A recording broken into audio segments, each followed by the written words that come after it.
Imagine, rather than living in your entire apartment or house, you could only live in one room, say the garage, and you couldn't have access to the bedroom or the kitchen. How would that affect your family?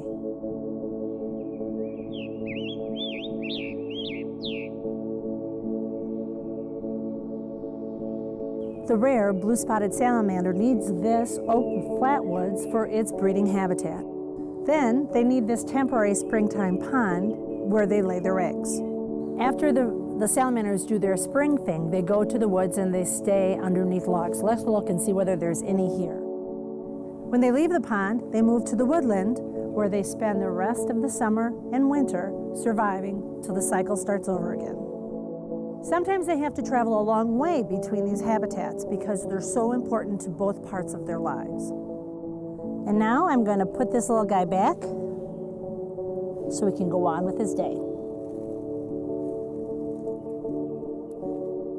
Here at Ryerson Woods, we have 556 acres, which is just about a square mile. Yet within that size, we have something like 13 different habitat types, which is really quite a lot. Because these different habitats are connected at Ryerson Woods, it's easy for the salamander to move from one to the other to find the things that they need.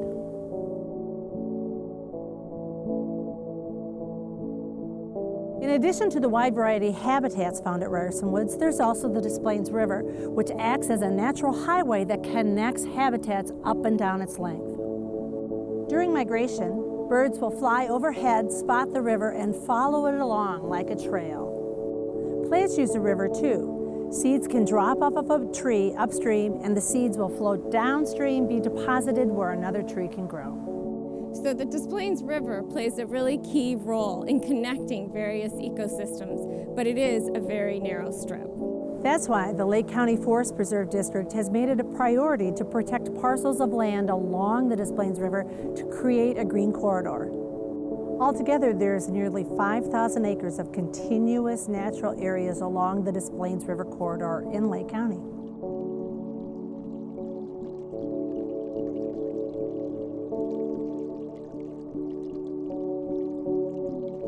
This makes Ryerson Woods part of a nearly continuous strip of green all the way from southern Wisconsin down the Des Plaines to the Illinois River and beyond.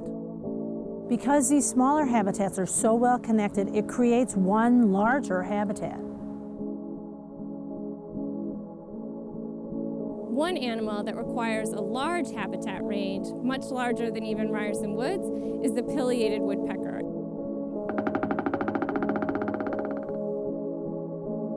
As a large bird with specialized needs, it requires large stands of mature trees in order to find appropriate sources of food and nesting sites. This is terrific habitat for the pileated woodpecker. In the spring of 2010, a pileated woodpecker was seen here and in a preserve 5 miles north of here multiple times over a 6-week period.